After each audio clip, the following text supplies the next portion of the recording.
Well, happy Wednesday. It's Illinois in Focus Daily. I'm Greg Bishop, and we've got a variety of things to tackle, everything from the push to amend the state constitution for the Millionaire's surcharge for property tax relief that was on the ballot as a non-binding question, but could we see it in 2026?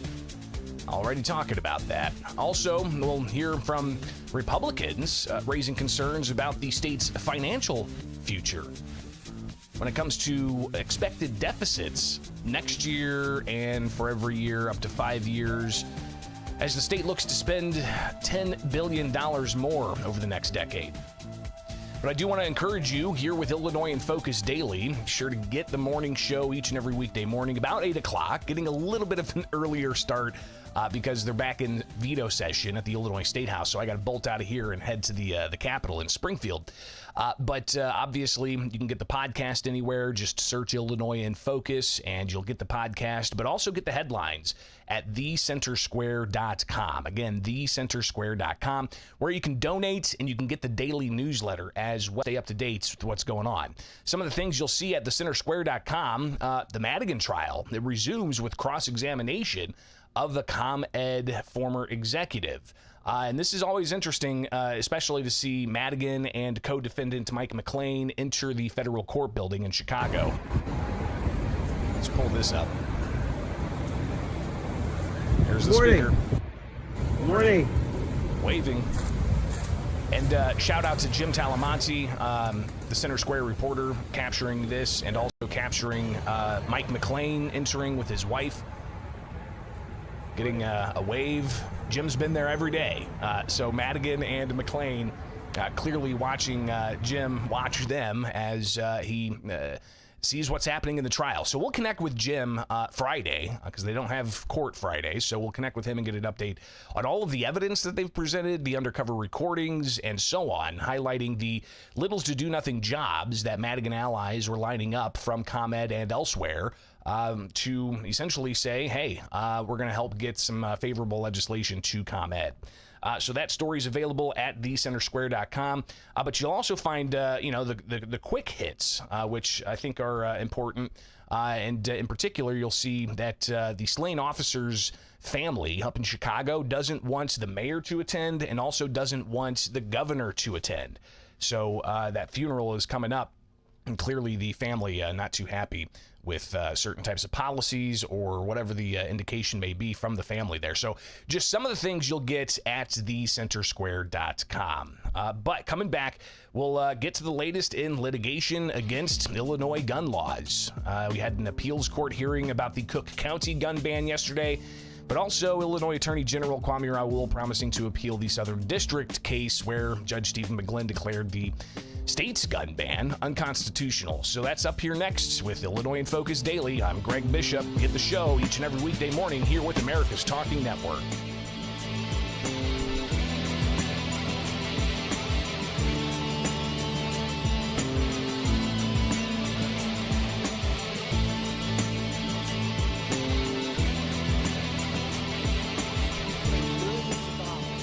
Fighting against this law that we know, and now a judge has said is unconstitutional.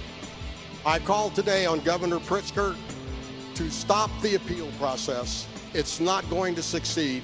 We're going to spend a lot of time and a lot of money fighting against a law that is blatantly unconstitutional. We are appealing it. We feel good about the record.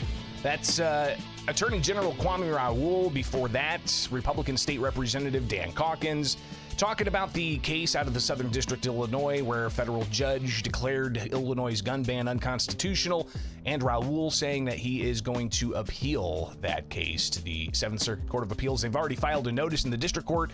Obviously, we'll be tracking that because, the judge, McGlynn, issuing that final judgment against the law, he decided to put a 30-day stay on that. So December 8th, if the appeals court doesn't issue their own stay, an emergency stay, or continues McGlynn's stay, then the state's going to be blocked from enforcing the gun ban that was enacted back in January 2023.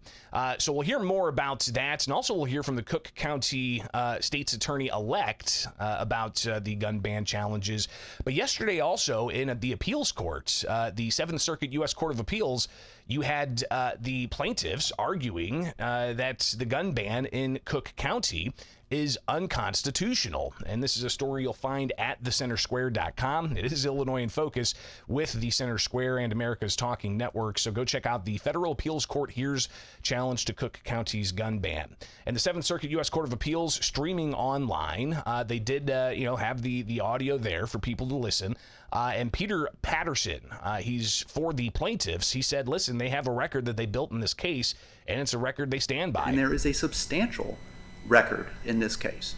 We built a record showing that there is specific military applications for automatic fire involving putting down suppressive fire, engaging in fire superiority, certain military applications for that, and also making clear that the semi-automatic assault weapons, supposedly assault weapons that are at issue in this case, are the type of common firearms that everyday people would use in their homes for self-defense. That is the standard. Well, it's that my FIVA understanding that forward. there was really no record development on your side in terms of expert witnesses or reports or production of any kind of factual or evidentiary basis for the argument that you're making? There seemed to be a lot of that about the procedure and the arguments that are being made in the appeals courts and whether those were clearly hashed out in the district courts. Of course, this is a 3-judge panel in the Seventh Circuit U.S. Court of Appeals.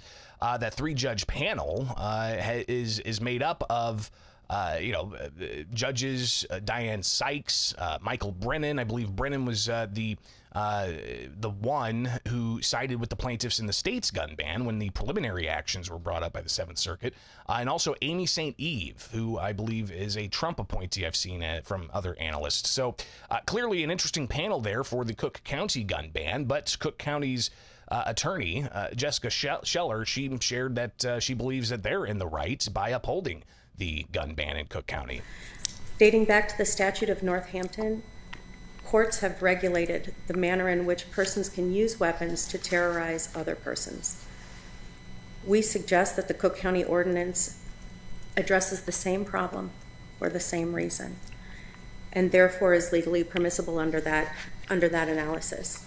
Further still, the Supreme Court clarified in Rahimi that we are not just looking to an analogous regulation. We are not trying to fit or spring guns, but rather we are to analyze the contours of the right as it was understood by the framers and the persons of that time. And it is without question, it is without exception, that there has always been a cornerstone principle of retreat in the law of self-defense, and there has always been a moderation principle as it regards the use of deadly force against another person. Our law has a continuing, unbroken American tradition of not permitting the use of more force than is necessary in self-defense to ward off an attacker. So Cook County saying that they feel they're in the right because previous laws say there are certain weapons people can't use against others to terrorize them, and there's also a standard of retreat when it comes to self-defense situations. I don't know what that has to do with banning commonly owned firearms, but I guess we'll see what the Seventh Circuit U.S. Court of Appeals does with that, and in particular, the issues about semi-automatic firearms and what kinds of firearms people can own for self-defense, not to terrorize other people. But you've got Peter Patterson for the plaintiffs making a final statement here. They're all semi-automatic rifles. Semi-automatic rifles are common rifles. We've focused on the paradigmatic one for terms of briefing.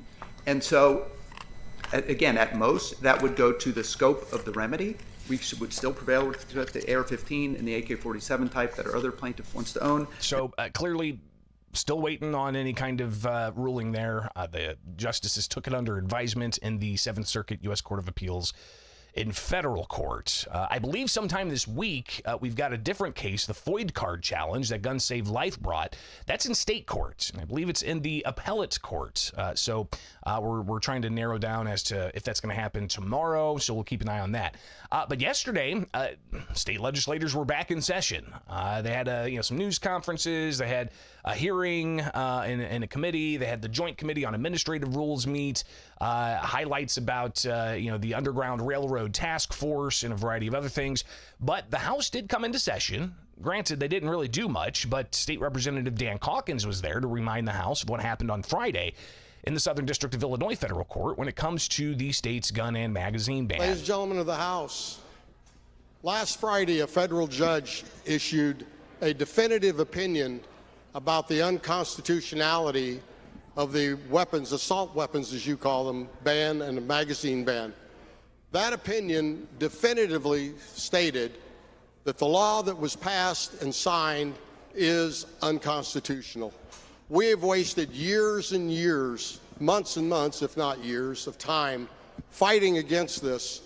We spent millions of dollars fighting against this law that you know, we know, and now a judge has said is unconstitutional.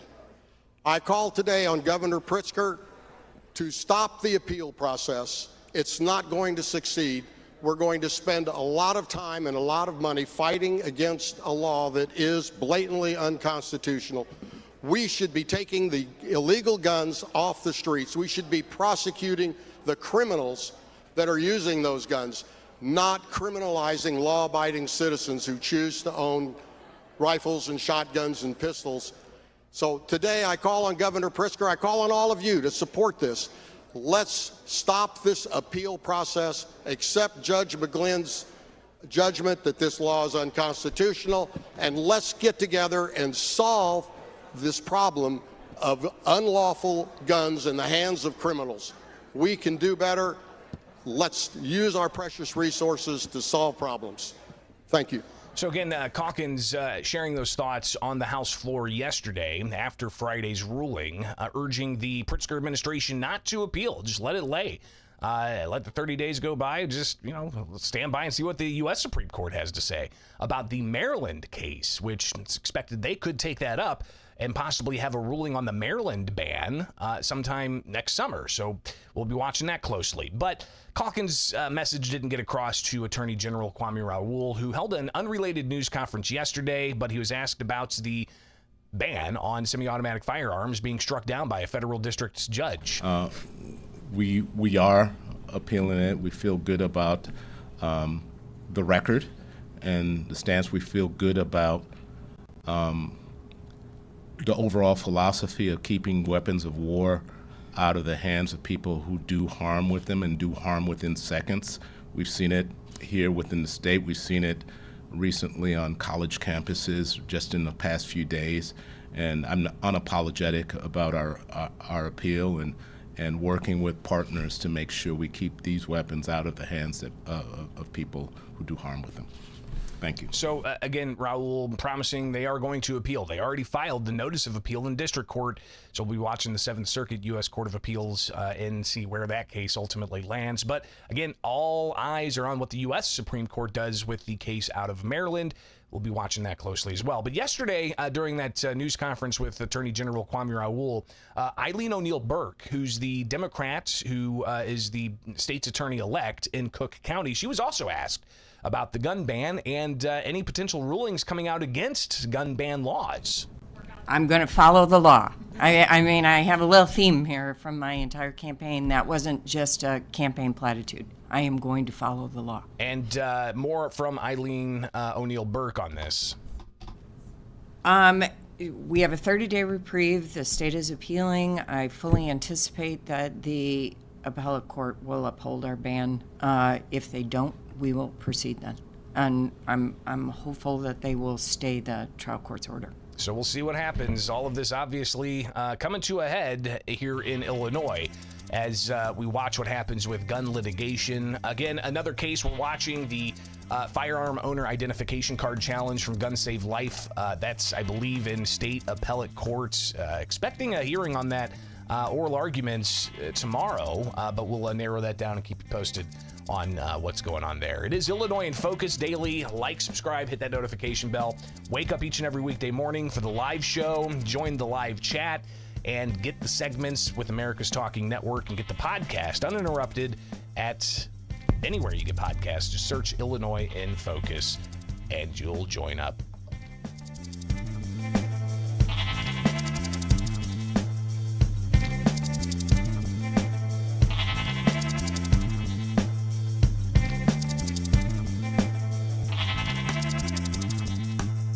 Well, we're a week and a day from the election, where obviously headline news is Donald Trump won. The Republicans have the House and the Senate. Illinois, though, deep blue, surrounded by a sea of red. And in the state of Illinois, voters approved a non-binding question about taxing millionaires, a 3% income tax surcharge to fund property tax relief. We've talked about this, but now that was approved with 60% of the vote, you've got former Governor Pat Quinn back on the circuit promoting this idea and now saying it's time for the state legislature to bring about a constitutional amendment. It is Illinois in Focus Daily. I'm Greg Bishop. Get the podcast where you get podcasts, and join us each and every weekday morning for the live show that hits about 8 o'clock Central Time at America's Talking Network. Governor Pat Quinn yesterday held a news conference. They're in veto session, so obviously there's a lot of action at the state capitol where we're on the ground with the center square. So get the newsletter and stay up to date. But he's been advancing this idea of changing the state constitution income tax provision from a flat tax to one that charges millionaires a 3% surcharge. Keep in mind, this follows 4 years after the graduated income tax constitutional amendment supported by Governor J.B. Pritzker and Democrats. It failed. Voters rejected that idea to permanently change the Constitution and the flat income tax. Well, this new idea wouldn't be a tiered structure of a progressive income tax where the more you make, the higher you pay. It would actually just say if you make more than $1 million, you're going to pay 3% more. But the caveat of this proposal is it would go into a fund that would be used to cut checks for property tax relief. Here's former Governor Pat Quinn talking about the idea. If you organize, and that's what we have to do. Early to bed, early to rise, work like hell, and organize for property tax relief. We've got to go across Illinois working with taxpayers, everyday people who aren't professional politicians. They're not big shots. They don't have a whole bunch of political action money. But I think we can win the referendum no matter how much the big shots spend against it. So clearly this was just a non-binding question on the ballot last Tuesday. If indeed it becomes a binding question, well, that could change things. Here's Senate Republican leader John Curran talking about the outcome of the non-binding referendum and what he anticipates would happen if this thing actually had teeth. I think the public spoke, rejected Governor Pritzker's, graduated income tax 2 years ago. I would not expect to see that come back. Those three measures were put on the ballot to crowd out any citizen ballot initiative. Let's be honest about what was going on there, okay? There was a citizen ballot initiative going on in the state of Illinois. They didn't want it to make it to the ballot, so they crowded it out with 3 spots. It's great to get feedback from the public. That's fantastic. But likely a different result when you actually put some campaigning and educating behind it. So Quinn kind of responded to that saying, there is going to be a lot of money, but he believes voters will approve the millionaire surcharge idea. More from former Governor Pat Quinn yesterday. It's a very complicated system. It's bewildering, the current property tax code. I think we need to address that, but I don't think we should avoid the fact that Illinois has the second highest property taxes in the country. So the question that I had asked was, how is this going to change that? How is, giving a 3% surcharge to millionaires going to change the property tax system, which I think everybody's recognizing is a mess. It's in shambles. Isn't saying, hey, we're just going to tax people more to give out property tax relief. Doesn't that just take the pressure off of legislators and local governments to get it right, to have true efficiencies so that they're not taxing more. For instance, Governor Quinn was saying, hey, the voters made the choice. This is what they wanted. Well, that was the only question that they were asked about the property tax situation. And it was non-binding. What about asking if the Illinois Constitution needs to be changed for getting rid of the pension protection clause? Because that's something that's driving a lot of costs, even with not just state government, local governments. If you look at the city of Springfield, when I was covering that for years, they would talk about how the majority of the entirety of their share of property taxes was going to pay for pension costs. So why not ask voters if they think that pension protection clause should be withdrawn? That was not a question asked of voters. So again, Governor Quinn, former governor, sharing his thoughts about, we should do this relief fund first, and then we'll get to reforms on property taxes later. Only New Jersey is higher, and I don't think we particularly want to be with New Jersey. We want to lower the property tax burden on people in our state. And if you take a look at some of these counties of our state, they're among the there's 8 counties in Illinois that are among the highest property tax counties in America. And so folks understand that the system is not fair. It needs immediate relief. The property tax rebate system is clear message to the taxpayer. They're going to get relief on an annual basis, protected by the Illinois Constitution. Other reforms, I think, are very important, but we're not going to wait on them. So Quinn, again, taking questions, saying that we need this property tax relief now.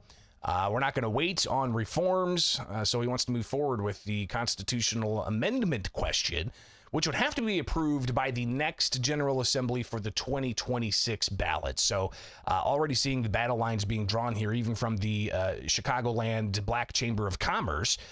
The chairman of their board, Dr. Colonel Darden Jr., he shared his thoughts about Quinn's proposal. Governor Quinn's proposal is a hurtful proposal. It goes against the very fabric of America and capitalism. We want to be successful. All of us here want to be successful, and we don't want to get penalized for that success. And I think a proposal like that is not going to solve our property tax issue. To solve our property tax issue, we need to freeze the taxes, and we need to cut a check right now to every property owner in the state of Illinois. That's the first thing we need to do. We need to send a shockwave and make sure there lights a fire under the General Assembly to actually come up with a common sense solution. And if you can't come up with one, then just shut it down. I personally believe that every taxpayer, property taxpayer in the state of Illinois should just stop paying the taxes today. Just stop paying them. For what? What are we paying them for if they can't come up with something? And if we did that, they would come up with something fast. It's interesting proposal there. Interesting kind of protest. It sends shockwaves to force legislators to do something about it. Sends shockwaves to force the local governments to do something about this. Because property taxes are pretty high in Illinois. Second highest in the nation behind New Jersey, let alone all the other taxation in Illinois. We'll keep watching this and keep you updated here with Illinois in Focus Daily. I'm Greg Bishop. Like, subscribe, hit that notification bell with America's Talking Network, and get the podcast where you get podcasts, and get the newsletter at thecentersquare.com.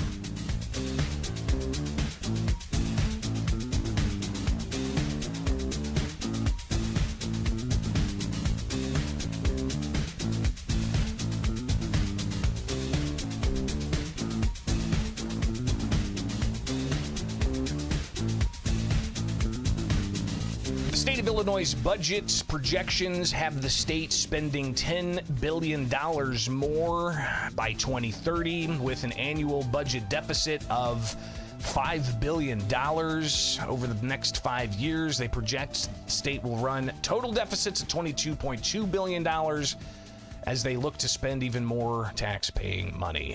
It is Illinois in Focus. I'm Greg Bishop. Like, subscribe, hit that notification bell, and get the newsletter at thecentersquare.com. Podcast anywhere you podcast. All right, so the Governor's Office of Management and Budget here in Illinois put out a report, not last Friday, the Friday before, that said, hey, here's the budget projections. We're going to spend $65 billion by 2030. Right now, we're spending about $53 billion. But by 2030, we're going to have a $5 billion annual deficit. The year before that, $5 billion. The year before that, $5 billion. The year before that, $4 billion. The year before that, $3 billion. So next year, they're anticipating a $3 billion budget deficit. Obviously, COVID dollars seem to have evaporated. They're no longer available, even though Democrats said they didn't use COVID dollars to pad the budget. But now that we've got a $3 billion expected deficit next fiscal year, you got to ask yourself why. Governor J.B. Pritzker last week, he was asked about those numbers, and he kind of downplayed them and say, listen, we're gonna propose a balanced budget. Here's the governor. The General Assembly and I have balanced the budget every year. When I came into office, the projections were that everything was going to go south immediately and we wouldn't be able to recover from it. We balanced the budget every year. Indeed, we ran surpluses. So we're going to balance the budget again. This is a forecast that's made every year, looking 5 years forward, assuming no changes in any laws. Forget about revenue. It's just generally no changes in law, no changes in efficiencies, et cetera. It's a kind of a flat projection forecast, and it's been wrong every year, I guess you might say, or we've defeated it, every year, and so I think we're going to submit a budget to the General Assembly. I know I'm going to submit a budget to the General Assembly in February, like I have every year over the past 6 years, and it'll be balanced. So the governor promising to propose a balanced budget. But Senate Republicans yesterday at the Capitol during fall veto session, they held a news conference where State Senator Sally Turner, a Republican from Beeson, she spelled out why she believes the state's budget's out of whack, especially now that those COVID dollars are gone. One of the biggest areas that the governor and his allies are out of touch is their massive spending on non-citizen programs. When Governor Pritzker took office, total spending on non-citizens was a few $1 million a year, and it has grown to at least $1 billion per year. That includes our first in the nation free health care for non-citizens adults that has cost our taxpayers more than $2 billion since fiscal year 2021. Now, not only do our citizens have to pay for their own health care, they also have to pay taxes to give free health care to people who are here illegally, people that have been invited to come here with his sanctuary policies. Again, we're talking $1 billion plus that the healthcare subsidies have cost. Your tax dollars going to pay for non-documented non-citizens to get healthcare coverage. Some are saying that that's a magnet for other non-citizens to come to Illinois. How is that going to be handled by the incoming Trump administration is a great question, something that we're going to try to get to the bottom of. What's Trump going to do? Is he going to withhold grant dollars? Is he going to try to withhold funding for these types of things, for healthcare services for non-citizens? The taxpayer cost of that in Illinois alone, $1 billion plus, it's expected to increase. State Senator Chapin Rose, a Republican from Mahomet, said that, listen, whatever the state does, it can't go back to taxpayers because taxpayers already were hit with $1 billion of tax increases in the current spending plan. But moving forward, more taxes will just be more piling on. This budget we're in right now that took effect July 1st is predicated on $1 billion in taxes on the people of Illinois. Okay? $1 billion. When the governor, if he does get engaged and he finally does get off his high horse, think he's run for president, he needs to figure out that all those people that he says he's defending have had it. People are tapped out, Governor Pritzker. They don't have more to give. So whatever you do this budget year, it needs to be done without increasing tax on the working people of Illinois. So again, Senator Rose sharing his thoughts there. Obviously, a lot of budget talks going to happen in the new year. We're in veto session right now. All right, legislators back in Springfield, they're talking about all kinds of things. What are they actually going to do for veto session? Not sure. The governor didn't veto any of the 469 bills the legislature passed this year. Then they've got lame duck session in early January, and then the new General Assembly is seated mid-January. We'll be on the ground with the Center Square tracking all of that for you here for Illinois in Focus Daily. and with America's Talking Network. Be sure to get the podcast anywhere you get podcasts. Subscribe to America's Talking Network and click that notification bell so you'll be notified whenever we go with these live shows each and every weekday morning at 8 o'clock here with America's Talking Network. I'm Greg Bishop. We'll be on it.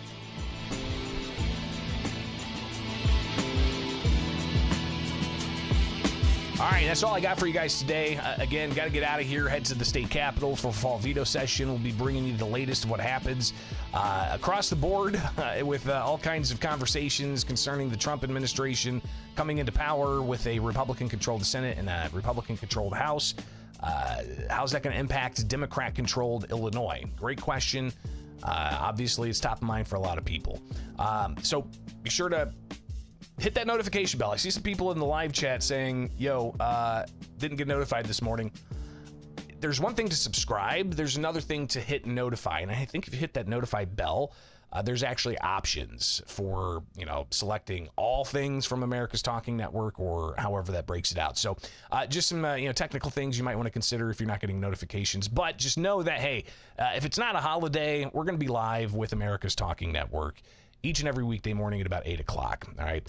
Follow me anywhere. Just search Bishop on Air on X, Facebook, and you can also find out how to get a hold of me, bishoponair.com. All right. Get the podcast, Illinois in Focus, anywhere you get podcasts. Get that newsletter, and join us each and every weekday morning here with America's Talking Network.